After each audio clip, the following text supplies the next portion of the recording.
കൃഷ്ണായ വാസുദേവായ ഹരയേ പരമാത്മനെ പ്രണതക്ലേശനാശായ ഗോവിന്ദായ നമോ നമ. ശ്രീകൃഷ്ണാർപ്പണമസ്തു. സർവത്ര ഗോവിന്ദനാമ സങ്കീർത്തനം. ഗോവിന്ദ ഗോവിന്ദ. ഗുരുവായൂരപ്പ ശരണം. നമ്മൾ 10 ചെയ്തു. ഇപ്പോൾ അടുത്ത 4 ശ്ലോക യജ്ഞത്തിനെ പറ്റി പറഞ്ഞുവല്ലോ. അപ്പോൾ അത് നമുക്ക് വളരെ ഒരു ഉപകാരമുള്ളതാണ് നമുക്ക് നിത്യജീവിതത്തിൽ പകർത്താൻ. അപ്പോൾ നമുക്ക് ഇനി 11ലേക്ക് പോവാം. ദേവാൻ ഭാവയതാനേന തേ ദേവാ ഭാവയന്തു വ പരസ്പരം ഭാവയന്ത ശ്രേയ പരമവാപ്സ്യതാം. ഓക്കെ, ഈ 11 ഒന്നാമത്തെ കാര്യം എന്താ പറയുക, നമ്മൾ ആദ്യം എപ്പോഴും ഇത് ഓർമ്മിക്കണം. ആ സത്യം എന്താ? ബ്രഹ്മം മാത്രമേ സത്യമുള്ളൂ. ഈ ജഗത്തൊക്കെ ബ്രഹ്മത്തിൽ പൊന്തി മറയുന്ന രൂപങ്ങളും ദൃശ്യങ്ങളുമാണ് എന്ന്. അപ്പോൾ അല്ലെങ്കിൽ നമുക്ക് എന്ത് പറയണം? ബോധം മാത്രമേ ശരിക്കുള്ളൂ, മറ്റതൊക്കെ നമ്മുടെ മനസ്സിൽ തോന്നുന്നത് ഭാവനയാണ്. ശരിക്ക് ഒന്നും യാഥാർത്ഥ്യമല്ല, പക്ഷെ ഉണ്ടെന്ന് നമുക്ക് ശരിക്കും തോന്നുന്നുണ്ട്. അതാദ്യം നമ്മളൊന്ന് മനസ്സിൽ എപ്പോഴും വിചാരിക്കണം കേട്ടോ. എന്നിട്ട് നമുക്കിതിൻ്റെ അർത്ഥത്തിലേക്ക് പോവുക. എല്ലാം നമുക്ക് ഈ ജഗത്ത് ശരിക്കില്ല, പക്ഷെ നമുക്ക് യഥാർത്ഥമായിട്ട് തോന്നുന്നുണ്ട്. ഓക്കെ, ഇനി നമുക്ക് പോവാം കേട്ടോ. അനേന എന്ന് പറഞ്ഞാൽ ഈ യജ്ഞം കൊണ്ട്, ഈ മുമ്പത്തെ ശ്ലോകത്തിൽ പറഞ്ഞില്ലേ, ആ യജ്ഞം കൊണ്ട് ദേവന്മാരെ ഭാവയത, അതായത് നമ്മൾ ഈ ദേവന്മാരെ പ്രാർത്ഥിക്കുക. അതായത് ഇപ്പോൾ സൂര്യൻ, ചന്ദ്രൻ അടക്കം, അല്ലെങ്കിൽ ഇന്ദ്രൻ, നമ്മളിപ്പോൾ ബ്രഹ്മ, വിഷ്ണു, ശിവൻ എല്ലാറ്റിനെയും പ്രാർത്ഥിക്കുമ്പോൾ അവരെ ഭാവയത, അതായത് അവരെ നമ്മൾ എന്താ പറയുക, വന്ദിക്കുക. അതായത് നമ്മൾ യജ്ഞത്തിൽ ഇപ്പോൾ ഹവിസർപ്പിച്ചിട്ടോ ഇന്ദ്രനോ സൂര്യനോ ആർക്കാച്ചാൽ എന്ന് വെച്ചാൽ നമ്മൾ നമ്മുടെ നമസ്കാരം അല്ലെങ്കിൽ വന്ദനം ചെയ്യുക അവരെ, ദേവന്മാരെ. അപ്പോൾ തേ ദേവാഹ, അപ്പം ആ ദേവന്മാർ വഹ നിങ്ങളെ ഭാവയന്തു, അപ്പോൾ അവരിങ്ങടും നമ്മളെ നമുക്ക് വേണ്ടതൊക്കെ നൽകും. അവർക്ക് ഡിവിനിറ്റി ഉണ്ട്, അങ്ങനെ നൽകും പരസ്പരം. അങ്ങനെ പരസ്പരം അന്യോന്യം ദേവന്മാരും നിങ്ങളും, ബ്രഹ്മാവ് പറയാണല്ലോ, ഭാവയന്താ, അങ്ങോട്ടും ഇങ്ങോട്ടും പരസ്പരം നന്മയ്ക്കായിക്കൊണ്ട്, നന്മ വർദ്ധിപ്പിക്കാനായിക്കൊണ്ട് പരസ്പരം ഭാവയന്ത, അങ്ങോട്ടും ഇങ്ങോട്ടും ദേവന്മാർ ഇങ്ങോട്ടും നമുക്ക് ചെയ്യും, നമ്മൾ ദേവന്മാരെയും സന്തോഷിപ്പിച്ച ദേവന്മാർ നമുക്ക് ഇങ്ങോട്ടും നമുക്ക് എന്താ ആവശ്യിച്ച് തരും. പരം, അങ്ങനത്തെ ശ്രേഷ്ഠമായ ശ്രേയ, അതായത് ശ്രേയസ്കരമായിട്ടുള്ള കാര്യങ്ങൾ അവാപ്സ്യത നിങ്ങൾക്ക് ലഭിക്കും, അല്ലെങ്കിൽ നിങ്ങൾക്ക് വേണ്ടതൊക്കെ നമ്മൾ അറ്റൈൻ ചെയ്യും, അല്ലെങ്കിൽ കിട്ടും. അപ്പോൾ എന്താ ഇവിടെ പറഞ്ഞാൽ, ഈ ഇപ്പം നമ്മൾ പറഞ്ഞില്ല, ആ യജ്ഞം കൊണ്ട് ദേവന്മാരെ, അതായത് നമ്മൾക്കിപ്പോൾ ദേവന്മാരുടെയൊക്കെ സങ്കല്പം ഉണ്ടല്ലോ, അവർ നമ്മൾ സങ്കല്പിച്ചാൽ ഉണ്ട്, അത്രേ ഉള്ളൂ. സങ്കല്പിച്ചില്ലെങ്കിൽ ഇല്ല, ഒക്കെ സങ്കല്പമാണ്. എല്ലാം ശരിക്കും ബോധം മാത്രമേ ഉള്ളൂ, ബ്രഹ്മം മാത്രമേ ഉള്ളൂ. അതിലത്തെ സങ്കല്പങ്ങളാണ്. അപ്പം ദേവന്മാരെ സങ്കല്പിക്കാം, ദേവന്മാരെ സങ്കല്പിക്കാം. സങ്കല്പം അത്ര പ്രധാനമാണല്ലോ. എന്നിട്ട് ആ ദേവന്മാരൊക്കെ ആയിക്കൊണ്ട് നമ്മൾ യജ്ഞം ചെയ്യാം, യജ്ഞസങ്കല്പത്തോടു കൂടി. അപ്പോൾ അവരിങ്ങടും അതുപോലെ റെസിപ്രൊക്കേറ്റ് ചെയ്യും, അന്യോന്യം ഇങ്ങടും അവർ ചെയ്യും, അങ്ങട് ചെയ്താൽ ഇങ്ങടും ചെയ്യും. അപ്പോൾ ഈ യജ്ഞം കൊണ്ട് നിങ്ങൾ ഇന്ദ്രൻ, സൂര്യൻ, ഇവരൊക്കെ നമ്മൾ അങ്ങട് വന്ദിക്കുക. അപ്പോൾ ആ ദേവന്മാർ നമുക്ക് ഇങ്ങോട്ട് മഴ, വെയിൽ, അല്ലെങ്കിൽ അതാത് കാലത്ത് കാലവർഷം, ഇതൊക്കെ ഉണ്ടല്ലോ, വസന്തം, ഗ്രീഷ്മം, നമ്മുടെ ഈ കാലത്തിൻ്റെ ഋതുക്കളെ ഒക്കെ അവർ നമുക്ക് വേണ്ട പോലെ തരും. എന്നിട്ട് നമുക്ക് എങ്ങനെയാണ് നല്ലതെന്ന് വെച്ചാൽ നമ്മുടെ അഭീഷ്ടങ്ങളെയൊക്കെ അവർ സാധിപ്പിക്കും, നമ്മൾ അങ്ങടെ ചെയ്താൽ. അപ്പോൾ അതൊന്നും ആഗ്രഹിച്ച് ചെയ്യരുത്, യജ്ഞമായിട്ട് ചെയ്യണം കേട്ടോ. അതാണ് അപ്പോൾ ഈ ഒരു ശ്ലോകത്തിന് പറഞ്ഞത്. അപ്പോൾ നമുക്കിനി അതിന് അപ്പോൾ നമ്മളെപ്പോഴും പറയുമല്ലോ, ബ്രഹ്മം മാത്രമേ ഉള്ളൂ എന്നൊക്കെ, എന്നാൽ അതിനെ എങ്ങനെ പറയാമെന്നൊക്കെ നമുക്കായിരിക്കും അറിയാം. അതായത് ഇത് നമ്മളിപ്പോൾ ആദ്യം അതങ്ങോട്ട് ഉറപ്പിക്കണം, ഇവിടെ ശരിക്കും ബ്രഹ്മം മാത്രമേ സത്യമായിട്ടുള്ളൂ, മറ്റതൊക്കെ നമുക്ക് മനസ്സിൻ്റെ തോന്നലാണ്. ആ ബോധം ഇല്ലെങ്കിൽ ഈ ജഗത്തേ ഇല്ല, അല്ലെ? ഒരു മിനിറ്റ് നമുക്ക് ബോധം ഇല്ല എന്താ, അല്ലെങ്കിൽ ആ ചൈതന്യം നമ്മളെ വിട്ടുപോയ ഒരു സെക്കൻഡ് പിന്നെ ഈ ലോകമേ ഇല്ല. അപ്പോൾ അത് സത്യമല്ല, അത് മനസ്സിലാക്കിക്കൊണ്ട് നമുക്ക് ഇനി പറയാം. എന്തറിയോ, നമ്മളിവിടെ കാണുന്നത് മുഴുവൻ നമ്മളെ അവനവനിൽ തന്നെ സൂപ്പർ ഇമ്പോസ് ചെയ്യുക, അധ്യാരോപം ചെയ്തതാണ്. ആ ബോധം തന്നെയാണ് നമ്മളെ ആ ചൈതന്യം തന്നെയാണ് നമ്മളെ കൊണ്ട് പണിയെടുപ്പിക്കണതും നമ്മളെ ഒരു ദിക്കിന്ന് വേറൊരു ദിക്കിലേക്ക് നമ്മളെ മൂവ് ചെയ്യിപ്പിക്കണതും ഒക്കെ നമ്മൾ പറയണ ആ ആത്മാവാണ് ചൈതന്യം അല്ലേ. ആ ചൈതന്യം എല്ലാറ്റിലും ഉണ്ട്. നമുക്ക് കാണാൻ സാധിച്ചാലും ഇല്ലെങ്കിലും ആ പരമാത്മ ചൈതന്യം എല്ലാറ്റിലും ഉണ്ട്. അതായത് അതാണല്ലോ, സൂര്യൻ ഉദിക്കണമെങ്കിലും ആ ചൈതന്യത്തിന് ശക്തി വേണം, ചന്ദ്രൻ ഉദിക്കണമെങ്കിൽ ആ ശക്തി വേണം, വൃക്ഷങ്ങൾ വളരണമെങ്കിലും എല്ലാറ്റിലും. അതുകൊണ്ടാണല്ലോ നമ്മൾ ആ ശ്ലോകം ന തത്ര സൂര്യോഭാതി ന ചന്ദ്രതാരകം നേമാ വിദ്യുതോഭാന്തി കുതോയം അഗ്നി, അഗ്നി പോലും ജ്വലിക്കില്ല ആ ചൈതന്യം ഇല്ലെങ്കിൽ. അപ്പോൾ നക്ഷത്രങ്ങളുടെയും ചന്ദ്രൻ്റെയും സൂര്യൻ്റെയും ഒക്കെ പിന്നിലുള്ള ശക്തിയും നമ്മളുടെ പിന്നിലുള്ള ശക്തിയും ഒക്കെ ആ പരമാത്മ ചൈതന്യമാണ്. ന തത്ര സൂര്യോഭാതി ന ചന്ദ്രതാരകം നേമാ വിദ്യുതോഭാന്തി കുതോയം അഗ്നി തമൈവ ഭാന്തം അനുഭാതി സർവം. എല്ലാറ്റിനെയും പ്രകാശിപ്പിക്കുന്നത് ആരാ? ഈ പരമാത്മ. അതാണ്. അതുകൊണ്ട് സൂര്യനെയും ചന്ദ്രനെയും ഒക്കെ നമുക്ക് ശരിക്കും പറയാച്ചാൽ പ്രാർത്ഥിക്കണം ദേവന്മാരായിട്ട്. സെയിം പരമാത്മ ചൈതന്യമാണ് എല്ലാവരിലും ഉള്ളത്. ആ ഒരു ചൈതന്യം, ആ ബ്രഹ്മം ആണ് എല്ലാറ്റിൻ്റെയും ഊടും പാവും. അപ്പോൾ നമ്മളെന്തിനാ ദേവന്മാരെ സങ്കല്പിച്ച് ചെയ്യണ ചോദിക്കും. അത് നമുക്ക് എളുപ്പത്തിനാണ്, അത്രയേ ഉള്ളൂ, എളുപ്പത്തിനാണ്. അതായത് ദേവന്മാർക്ക് ഡിവൈൻ പവർ ഉണ്ട്. അതായത് നമുക്ക് സൂര്യൻ ചൂട് തരുന്നുണ്ട്, അപ്പോൾ അത് സൂര്യനെ ദേവനായിട്ട് കരുതാം. ഇന്ദ്രൻ നമ്മുടെ വിശ്വാസപ്രകാരം മഴ, അപ്പം നമുക്ക് ഇന്ദ്രനെ ദേവനായിട്ട് കരുതിയാൽ തെറ്റില്ല.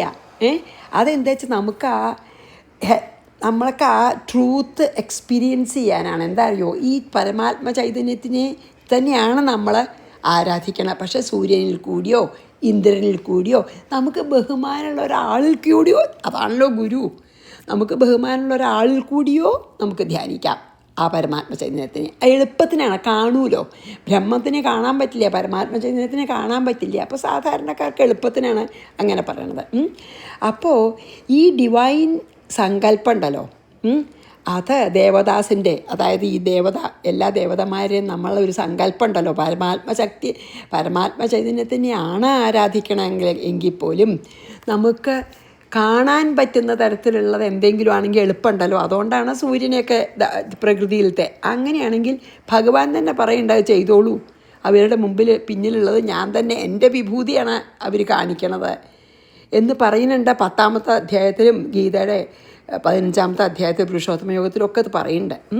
നമുക്ക് നമ്മുടെ ഈ അഹങ്കാരം കൊണ്ടാണ് ഈ ലോകത്തിലത്തെ പ്രപഞ്ചത്തിലത്തെ മറ്റ് എല്ലാ ജീവികളും എല്ലാം എക്സിസ്റ്റ് ചെയ്യണ എല്ലാം ആയിട്ട് നമുക്കുള്ള കണക്ഷൻ നമുക്ക് തോന്നാത്തത് ഞാൻ എന്നുള്ള അഹങ്കാരം കൊണ്ടാണ്.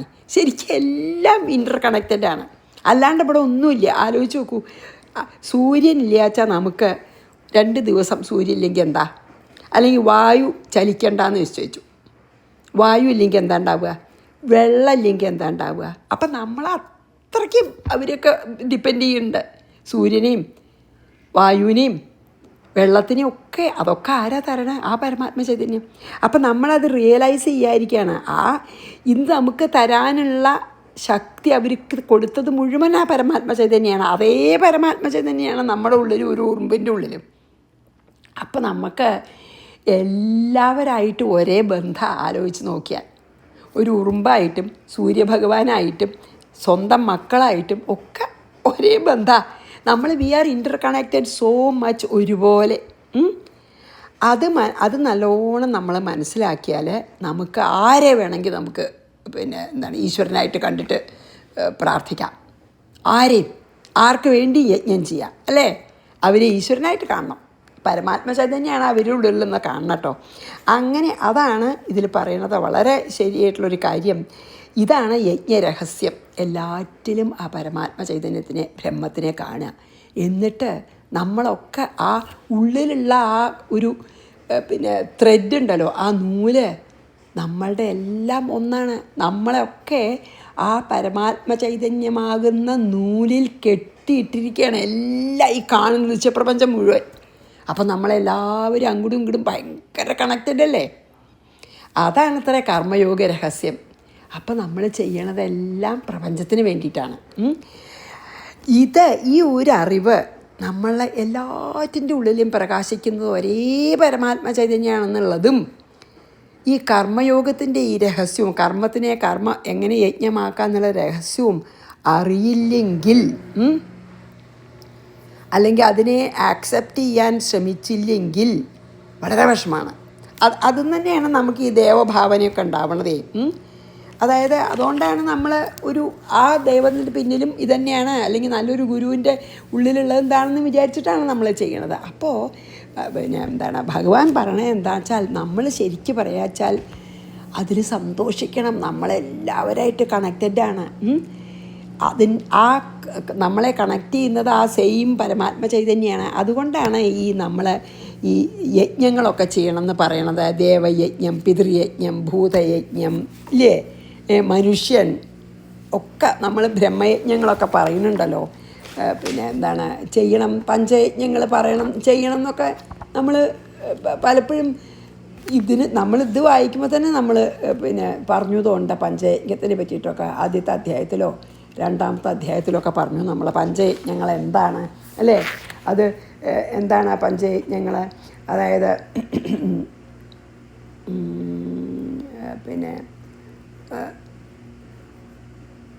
ദേവയജ്ഞം എന്താണ്, നമ്മൾ ദേവന്മാർക്ക് അഗ്നിയിൽ ആവാഹിക്കുമല്ലോ, ഇന്ദ്രന് മിത്രന് ഒക്കെ കൊടുക്കുമല്ലോ, സൂര്യന് ഒക്കെ നമ്മൾ തീയിൽ കുണ്ടം കെട്ടിയിട്ട് ഇന്ദ്രായ നമ പറഞ്ഞു കൊടുക്കും. അതാണ് ദേവയജ്ഞം. അതായത് നമ്മളങ്ങനെ ഇപ്പോൾ നമ്മൾ പായസം വെച്ചു, നെയ്തിച്ചു, അതൊക്കെ ദേവന്മാർക്കുള്ള യജ്ഞമാണ്. പിന്നെ പിതൃയജ്ഞം എന്താണ്, നമ്മളെ കാരണവന്മാരെ ആലോചിച്ച് വെള്ളം എപ്പോഴും ദാഹമാണ് പറയുമല്ലോ, അത് നമ്മൾ പിതൃക്കൾക്ക് തർപ്പണം, അതാണ് പിതൃക്കൾക്കുള്ള യജ്ഞം. പിന്നെ നമ്മൾ ഈ വിത്തൊക്കെ കൊടുക്കുക, അല്ലെങ്കിൽ കാക്കയ്ക്കൊക്കെ ചോറ് കൊടുക്കുക, മത്സ്യത്തിന് ചോറ് കൊടുക്കുക, അതാണ് പിന്നെ ഈ ഭൂതയജ്ഞം.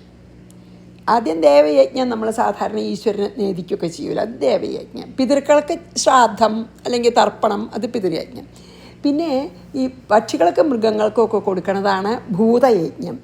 പിന്നെ മനുഷ്യയജ്ഞം എന്താണ്, ആൾക്കാർക്ക് അന്നദാനം, നല്ല മഹാത്മാക്കൾ വന്നാൽ അവർക്ക് കൊടുക്കുക, അവർക്ക് സ്വന്തമായിട്ട് ഒന്നും സമ്പാദിക്കണമൊന്നുമില്ല, അപ്പോൾ അവർക്ക് കൊടുക്കുക. അപ്പം മഹർഷി നമ്മളെ സ്വാമിമാരൊക്കെ വന്നാൽ ചെയ്യുമല്ലോ അത്. പിന്നെ ഇല്ലാത്ത വിശക്കുന്നവർക്ക് ഭക്ഷണം കൊടുക്കുക, അതൊക്കെ മനുഷ്യയജ്ഞമാണ്. അപ്പോൾ ഇതൊക്കെ നമ്മൾ ചെയ്യണത്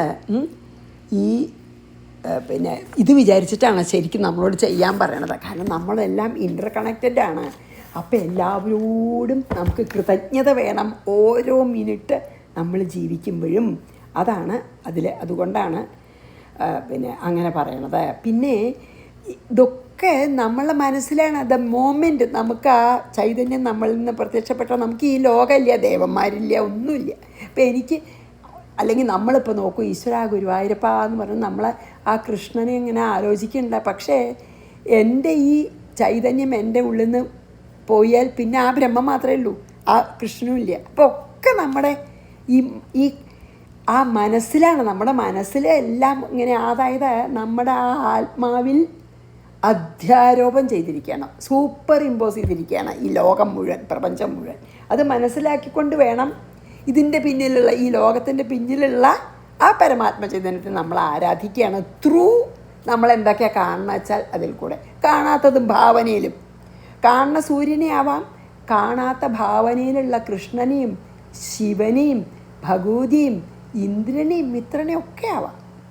പക്ഷെ നമ്മുടെ അൾട്ടിമേറ്റ്ലി നമ്മൾ വിചാരിക്കുന്നത് അവരുടെ ഉള്ളിലത്തെ ചൈതന്യവും അവരുടെ ദൈവീകതയും ഈ ബ്രഹ്മത്തിൽ നിന്ന് പരമാത്മ ചൈതന്യത്തിൽ നിന്ന് വന്നതാണെന്ന് വിചാരിച്ചിട്ട് അങ്ങനെ എല്ലാ കാര്യങ്ങളും ചെയ്യണം. വളരെയധികം നമ്മൾ കോൺഷ്യസ് ആവണം. നമ്മൾ ഈ പ്രപഞ്ചത്തിലത്തെ എല്ലാ ഘടകങ്ങളുമായിട്ട് നമുക്ക് ബന്ധമുണ്ട്. ആർക്കും ഒരു അണുവിന് പോലും പൂർണ്ണ സ്വാതന്ത്ര്യമില്ല, ഒരാറ്റത്തിന് പോലും പൂർണ്ണ സ്വാതന്ത്ര്യമില്ല. അത് അതിൻ്റെ ഉള്ളിലത്തേതിനെയും അതിൻ്റെ തൊട്ടടുത്തുള്ള ആറ്റത്തിനെയും ഒക്കെ ആകർഷണവും വികർഷണവും ഒക്കെ ഉണ്ട്.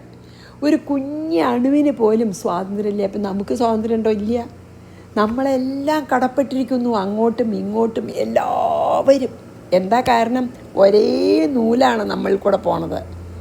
ഇതൊന്നും ഇല്ലാതെ നമുക്ക് ആർക്കും ഒരു സെക്കൻഡ് പോലും ജീവിക്കാൻ പറ്റില്ല.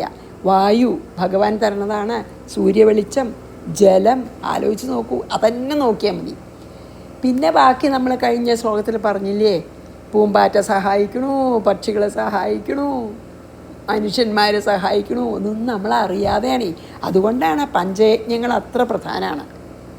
കാരണം ഈശ്വരന്മാർക്ക് അവരുടെ ദൈവീകതയുടെ പിന്നിലുള്ള ആ പരമാത്മ ചൈതന്യത്തിന്, പിതൃക്കൾക്ക്, ഭൂതങ്ങൾക്ക്, നമുക്ക് നമ്മുടെ ജീവിതം ഇതുപോലെ സാധിപ്പിക്കുന്ന ബാക്കി എല്ലാ ഭൂതങ്ങൾക്കും, ഓഫ് കോഴ്സ് മനുഷ്യന്മാർക്ക് ഒക്കെ നമ്മൾ യജ്ഞം ചെയ്യണത് അതുകൊണ്ടാണെന്നാണ് പറയുന്നത്. അപ്പോൾ അത് വളരെ നല്ല ശ്ലോകങ്ങളാണ്. 11 നമുക്ക് വളരെയധികം ആവശ്യം നമ്മുടെ ജീവിതത്തിൽ പകർത്താൻ വളരെയധികം പ്രചോദനവും ആവശ്യമുള്ളത്.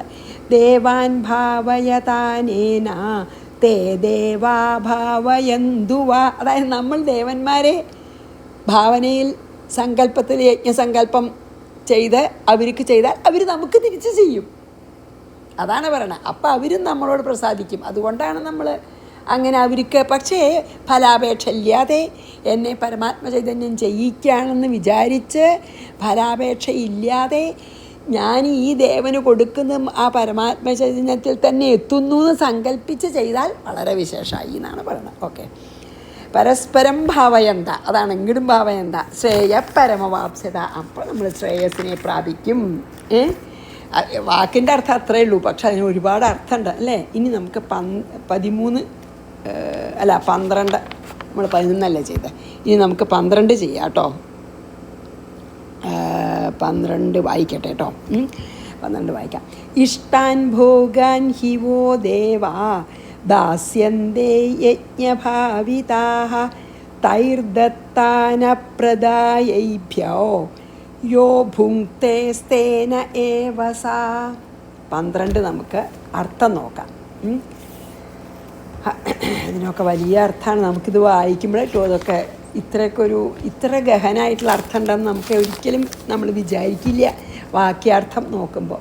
ഇനി യജ്ഞഭാവിതാഹ, യജ്ഞങ്ങളെക്കൊണ്ട് നമ്മൾ യജ്ഞസങ്കല്പം ചെയ്ത് യജ്ഞങ്ങളെക്കൊണ്ട് ആരാധിക്കപ്പെട്ട ദേവാഹ, ദേവന്മാർ. ഇപ്പോൾ ഇന്ദ്രനോ മിത്രനോ വരുണനോ ബ്രഹ്മാവോ ശിവനോ വിഷ്ണു ആരായാലും, വഹ നിങ്ങൾക്ക് ഇഷ്ടാൻ ഭോഗാൻ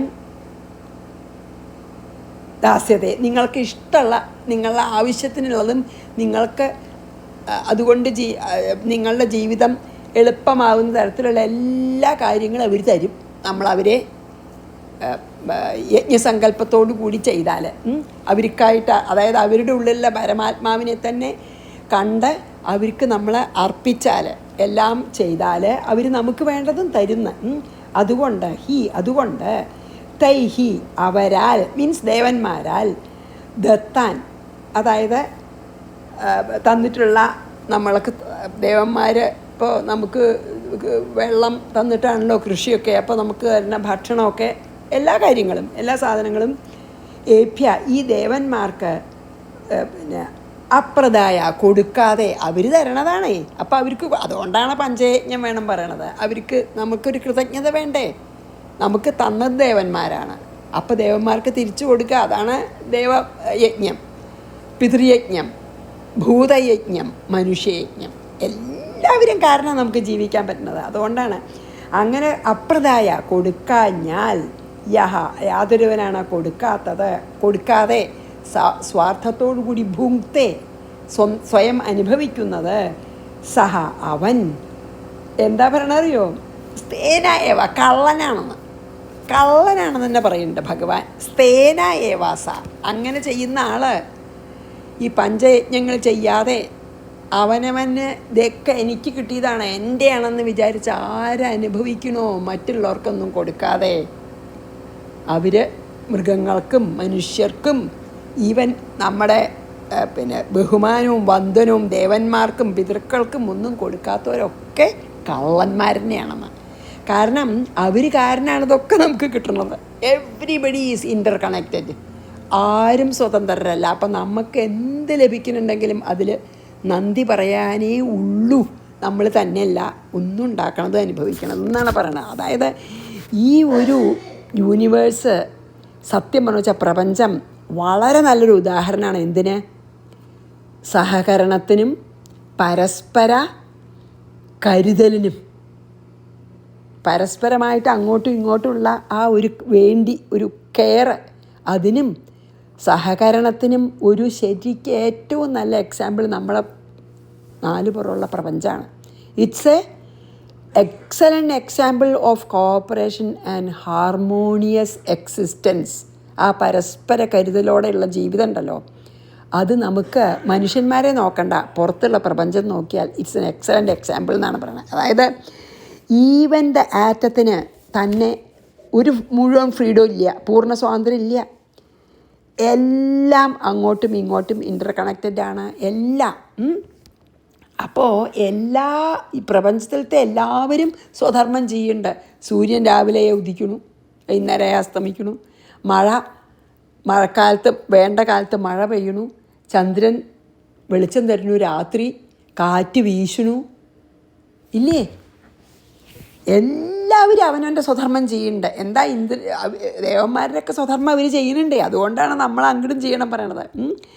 എല്ലാം വായു, ഭൂമി, അഗ്നി ഇല്ലേ? അഗ്നി കത്തുന്നുണ്ട് ഇല്ലേ? കത്തില്ല പറഞ്ഞിരിക്കണ്ടോ? ഇല്ല. അപ്പോൾ നമുക്ക് അവരൊക്കെ അവരുടെ സ്വധർമ്മം ചെയ്യണു, നമ്മളും അവരുടെ ആ സ്വധർമ്മം ചെയ്യണേനെ ബഹുമാനിക്കണം. എന്നിട്ട് നമ്മുടെ സ്വധർമ്മം ചെയ്യണം. അല്ലെങ്കിൽ നമ്മൾ കള്ളന്മാരല്ലേ ശരിക്കും. വേറൊരാളെ എടുത്താൽ അവർക്ക് കൊടുക്കാതെ തീർച്ചയായിട്ടും അതിന് കള്ളെന്നല്ലേ പറയുക അല്ലേ? അതുകൊണ്ടാണ് ഭഗവാൻ തീഫ് എന്ന് പറഞ്ഞത്. സ്തേന ഏവാസ, കള്ളൻ തന്നെയാണെന്ന്. തീഫാണ്, ശരിക്കും ഒരു ചോരനാണെന്ന് പറയാണ്. അല്ലെങ്കിൽ നമ്മൾക്ക് മാത്രം അനുഭവിക്കുന്നതാണ് ശരിക്കും ഒരു കള്ളത്തരം തന്നെയാണതെന്ന് പറയാണ്. ഇനി അതെ. അപ്പോൾ നമ്മൾ ശരിക്കും പറയാച്ചാൽ നമ്മൾ അങ്ങോട്ടും ഇങ്ങോട്ടും ഉള്ള ആ ഒരു കൃതജ്ഞത കൊണ്ട് തന്നെ ഈ പ്രപഞ്ചത്തിലത്തെ എല്ലാ ജീവികളോടും എല്ലാ വസ്തുക്കളോടും നമുക്ക് കടപ്പാടുണ്ട്. ആ കടപ്പാട് മനസ്സിലാക്കിയിട്ട് അങ്ങോട്ടും ഇങ്ങോട്ടും നമ്മൾ വേണ്ട പരസ്പരം ഗ്രാറ്റിറ്റ്യൂഡോടുകൂടി, നന്ദിയോടുകൂടി, കൃതജ്ഞതയോടുകൂടി ജീവിച്ചാൽ വളരെ സന്തോഷമായിട്ട് ജീവിക്കാം എന്നാണ് ഭഗവാൻ പറയുന്നത്. അതായത് ഞാൻ ചിലപ്പോൾ ചോദിക്കും, ബ്രഹ്മം മാത്രമേ ഇവിടെ ഉള്ളൂ എന്ന് പറഞ്ഞാൽ ദേവന്മാരുണ്ടോ? ഉണ്ടെന്ന് വിചാരിച്ചാലുണ്ട്, നമ്മുടെ മനസ്സിലാണ്. ശരിയാണ്, യെസ്. നമുക്ക് ഈ ലോകം ഉണ്ടെന്ന് തോന്നുന്നിടത്തോളം കാലം ഇവിടെ ഡിവിനിറ്റി ഉള്ള ദേവന്മാരും ഉണ്ട്. നമുക്ക് ലോകമില്ല എന്ന് തോന്നുമ്പോൾ പിന്നെ ആരുമില്ല, ഒന്നുമില്ല, ബ്രഹ്മം മാത്രമേ ഉള്ളൂ, ബ്രഹ്മത്തിൽ നമ്മൾ വർത്തിക്കുകയാണ്. പക്ഷെ നമുക്ക് ഈ ലോകം ശരിയാണെന്ന് തോന്നുന്നിടത്തോളം കാലം നമുക്ക് ദേവന്മാരൊക്കെ ഉണ്ട് അവിടെ. ഓൾ വേൾഡ്സ് ആർ സൂപ്പർ ഇമ്പോസിഷനാണ്. ശരിയാണ്, ഒന്നും ശരിക്കില്ല. പക്ഷെ നമുക്ക് പ്രപഞ്ചം ശരിയാണ്, സത്യമാണെന്ന് തോന്നണോടത്തോളം കാലം ദേവന്മാരും സത്യമാണ്. കാരണം നമുക്ക് മനസ്സിലുണ്ടത്. അതുകൊണ്ടാണ് അങ്ങനെ ചെയ്തോളൂ പറയുന്ന ഭഗവാൻ. എന്നിട്ട് നമ്മൾ അതിൻ്റെ അപ്പുറത്തേക്ക് പോവും. എല്ലാം റിലേറ്റീവാണല്ലോ, ആപേക്ഷികമാണ് എല്ലാം.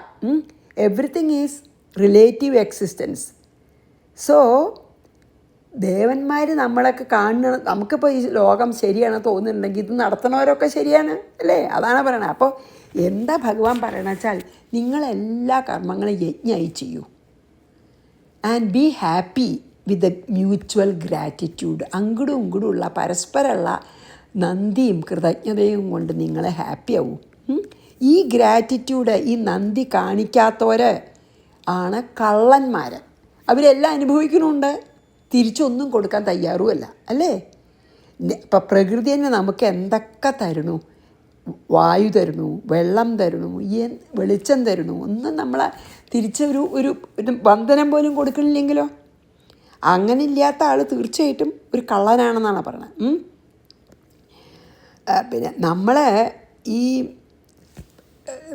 നമ്മൾ ഭാവനയിൽ ഇപ്പം നമ്മൾ കൃഷ്ണനോട് വർത്തമാനം പറയുകയാണ്, ഒരു തെറ്റുമില്ല. നമുക്ക് ഈ ലോകം ഉണ്ട് ശരിയാണെന്ന് തോന്നണോടത്തോളം കാലം കൃഷ്ണനും അവിടെ ഉണ്ട്. നമ്മൾ കൃഷ്ണനിൽ കൂടി പരമാത്മ ചൈതന്യത്തിനെ ബന്ധപ്പെടുകയാണ്. അപ്പോൾ ആ കൃഷ്ണൻ തന്നെ, അല്ലെങ്കിൽ കൃഷ്ണൻ്റെ പിന്നിലുള്ള പരമാത്മ ചൈതന്യം തന്നെ നമ്മളെ പതുക്കെ കൃഷ്ണനിൽ കൂടി കൃഷ്ണന് അപ്പുറത്തേക്ക് എത്തിക്കും. അതുകൊണ്ടാണ് ഒട്ടും സാരമില്ല പറയണം. ആ ഭാവനയോടുകൂടി നമുക്ക് അതൊരു മിസ്റ്റിക്കൽ പ്ലെയിനാണ്. അപ്പം നമുക്കത് അതിൽ തുടങ്ങിയാൽ നമ്മൾ ആധ്യാത്മികമായിട്ട് നമ്മൾ പുരോഗമിച്ച് ആ പരമാത്മ ചൈതന്യത്തിൽ തന്നെ എത്തും. അതുകൊണ്ട് ഒരു സാരമില്ല എന്നാണ്. അപ്പോൾ നമ്മൾ ഇതിലേക്ക് നമ്മളങ്ങനെ വിചാരിക്കണേന് യാതൊരു തെറ്റുമില്ല. പക്ഷേ പഞ്ചയജ്ഞങ്ങളൊക്കെ നമ്മൾ ചെയ്യണം. ഭഗവാനെ രാവിലെ പ്രാർത്ഥിക്കുക. അതാണല്ലോ നമ്മൾ വിളക്ക് കൊളുത്തിയിട്ട് അതിൽ പ്രാർത്ഥിക്കണത്. നമ്മളെയും നമ്മുടെ വാസനകളെയും ആ വിളക്കിൽ. അപ്പം ദേവയജ്ഞം കഴിഞ്ഞു. പിന്നെ നമ്മളെ പിതൃക്കൾക്ക് നമസ്കരിക്കുക. എന്നിട്ട് പറ്റുംച്ചാൽ കുറച്ച് വെള്ളം അവർക്കും കൊടുക്കുക, അല്ലെങ്കിൽ അവരെ നമസ്കരിക്കുകയെങ്കിലും ചെയ്യുക. അത് പിതൃയജ്ഞമായി. പിന്നെയോ നമ്മളെ ഒരു പൂച്ചയ്ക്കോ പട്ടിക്കോ അല്ലെങ്കിൽ പക്ഷികൾക്കോ അല്ലെങ്കിൽ മത്സ്യങ്ങൾക്കോ അല്ലെങ്കിൽ ഈ ജീവികൾക്കൊക്കെ എന്തെങ്കിലും പറ്റുന്ന പോലെ കൊടുക്കുക. അത് ഭൂതയജ്ഞമായി. ഓഫ് കോഴ്സ് മനുഷ്യന്മാരെ മനസ്സഴിഞ്ഞ് നമുക്ക് ഒന്നും തിരിച്ചു കിട്ടണമെന്ന് ആഗ്രഹിക്കാതെ സഹായിച്ചാൽ മനുഷ്യയജ്ഞമായില്ലേ. അത് ചെയ്തുകൊണ്ടിരിക്കണം എന്നാണ്. അത് ചെയ്താൽ വളരെ ശ്രേയസ്കരമായിട്ട് നമുക്ക് ഒന്നിനെ പറ്റിയും വറി ചെയ്യേണ്ട. പറഞ്ഞില്ലേ, യജ്ഞമായിട്ടല്ലേ ചെയ്യണം, ഒന്നും തിരിച്ചു വേണമെന്ന് വിചാരിച്ചിട്ടില്ലല്ലോ. അപ്പോൾ ഭഗവാൻ തന്നെ എല്ലാം പ്രൊവൈഡ് ചെയ്യും, അല്ലെങ്കിൽ ബ്രഹ്മം തന്നെ നമുക്കെല്ലാം പ്രൊവൈഡ് ചെയ്യും എന്നാണ്. ഇത് വളരെ വലിയ അർത്ഥം ഒരുപാട് നമുക്കിതിൽ പകർത്താനുള്ളതാണ്. വളരെ നല്ലത്. അപ്പോൾ നമ്മളത് കഴിഞ്ഞു. ഇനി നമുക്ക് 13 വായിക്കാം. മുഴുവൻ ചെയ്യാൻ പറ്റിയില്ലെങ്കിൽ നമുക്ക് അടുത്ത പ്രാവശ്യം. ദേവാൻ ഭാവയതാനേന തേ ദേവാ ഭാവയന്തുവ പരസ്പരം ഭാവയന്ത ശ്രേയപരമവാപ്സ്യത. അപ്പോൾ ദേവന്മാർ നമ്മളെയും ഭാവിക്കുന്നു. മീൻസ് അവരുടെ ഭാവനയിൽ നമ്മളും വരും. അപ്പോൾ പരസ്പരം നമ്മൾ അങ്ങോട്ടും ഇങ്ങോട്ടും ചെയ്താൽ നമുക്ക് ശ്രേയസ്കരമായിട്ട് തീരും. മാത്രമല്ല അവരുടെയും നമ്മുടെയും പിന്നിലുള്ള പരമാത്മാവ് നമ്മളെ പരമാത്മാവിൽ എത്തിക്കും. പിന്നെ ബ്രഹ്മം മാത്രമേ ഉള്ളൂ എന്നാവും. ഇനി യജ്ഞശിഷ്ടാശിന സന്തോ 13 കേട്ടോ. മുച്യന്തേ സർവകിൽബിഷൈ ഭുഞ്ചതേ തേ ത്വഖം പാപ യേ പചന്ത്യാത്മകാരണാത്. നമുക്ക് നോക്കാം, അതിൻ്റെ അർത്ഥം പറയാൻ നോക്കാം. 13 അല്ലേ? അതെ 13. എന്താ വെച്ചാൽ സർവകിൽബിഷൈഹി മീൻസ് യജ്ഞശിഷ്ടാശിനഃ സന്ത. അതായത് ഈ ദേവന്മാർക്ക് അർപ്പണം ചെയ്തിട്ട് ബാക്കി വന്ന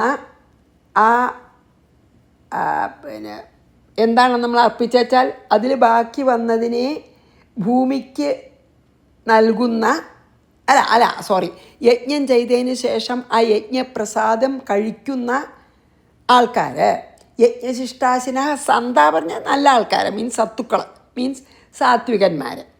ആരാണ് യജ്ഞമായിട്ട് ദേവന്മാർക്ക് യജ്ഞസങ്കല്പത്തോടുകൂടി എന്തെങ്കിലും അർപ്പിച്ച് ആ പ്രസാദം ബാക്കിയുള്ളത് അവർ സൂക്ഷ്മരൂപത്തിൽ സ്വീകരിച്ചിട്ടുണ്ടാവും. അപ്പോൾ ബാക്കിയുള്ള ആ പ്രസാദത്തിനെ ആരാണ്, ഏത് സത്തുക്കളാണ്, സാത്വികന്മാരാണോ ഭുജിക്കുന്നത്, അവരുടെ സർവകിൽബിഷൈഹി, അതായത് സകല എല്ലാം സർവകിൽബിഷ അവരുടെ എല്ലാ പാപങ്ങളെയും ഉച്ചതേ അവർ എല്ലാ പാപങ്ങളിൽ നിന്നും മോചിപ്പിക്കപ്പെടുന്നു എന്ന്. അങ്ങനെ ചെയ്യണവരെ എല്ലാം യജ്ഞമായി ചെയ്ത് ആ യജ്ഞത്തിൻ്റെ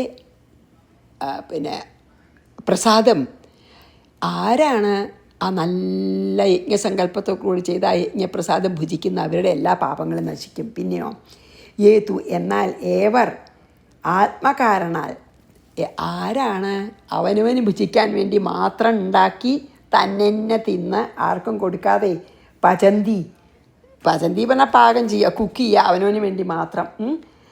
തേ പാപാഹ അവർ പാപികളാണ്. ആൻഡ് അഖം പാപത്തെ തന്നെ ഭുജിക്കുന്നു. ഭുഞ്ചതേ അവർ പാപമാണ് കഴിക്കണത് തന്നെ, മറ്റൊരു പുണ്യമാണ് കഴിക്കണത്.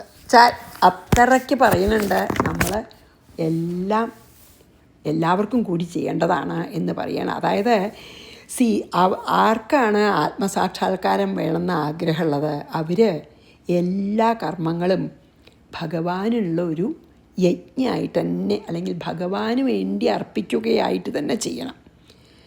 എന്നിട്ട് എനിക്ക് ലക്ഷ്യം വേണം.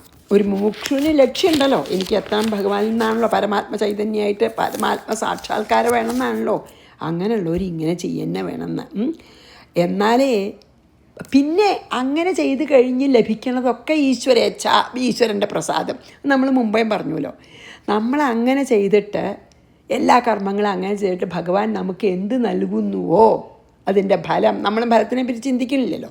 അപ്പോൾ ഭഗവാൻ നൽകുന്ന ഫലം എന്താണെങ്കിലും അത് പ്രസാദമാണെന്ന് വിചാരിച്ചിട്ട് നമ്മൾ അത് സ്വീകരിക്കും വേണം. ചിലപ്പോൾ വിഷമം ഉണ്ടാക്കണത്, അല്ലെങ്കിൽ ഫിസിക്കലിയോ മെൻ്റലിയോ വിഷമം ഉണ്ടാക്കണതാണെങ്കിലും സാരമില്ല, ഭഗവത് പ്രസാദമാണെന്ന് വിചാരിച്ചിട്ട് അതിനെ നമ്മൾ സമഭാവനയോടുകൂടി സ്വീകരിക്കണം. അങ്ങനെ ആയാലേ അത് നമ്മൾ തന്നെയാണ് ചെയ്യണമെന്നുള്ള ഭാവന ഇല്ലെങ്കിൽ എളുപ്പമാണല്ലോ അതല്ലേ.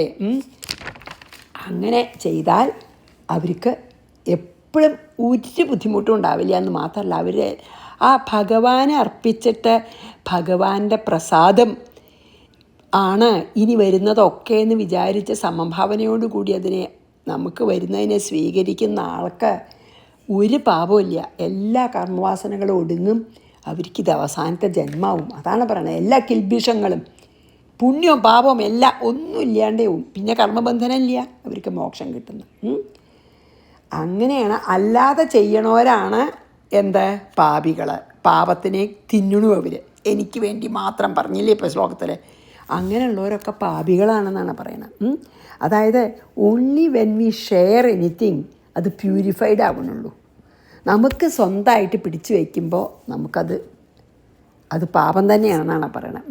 അതുകൊണ്ടാണ് നമ്മൾ ഈവൻ അറിവ് പോലും നമുക്കറിയുന്നത് ബാക്കിയുള്ളവർക്ക്, അല്ലെങ്കിൽ അതിൽ ഇൻട്രസ്റ്റ് ഉള്ളവർക്ക് പകർന്നു കൊടുക്കണം എന്ന് പറയണത് അതുകൊണ്ടാണ്. ചെറിയ ഇപ്പോൾ ഒരു കണക്ക് നല്ലോണം വശമുള്ളൊരു ആളാണെങ്കിൽ അറിയാത്ത ആൾക്ക് കണക്ക് പറഞ്ഞു കൊടുക്കുക. അല്ലെങ്കിൽ നമ്മൾ ഗീത വായിച്ചു, നമുക്ക് എന്തെങ്കിലും ഉള്ളിൽ തട്ടിച്ചാൽ ഗീതയിൽ ഇൻട്രസ്റ്റ് ഉള്ളവർക്ക് പറഞ്ഞു കൊടുക്കുക.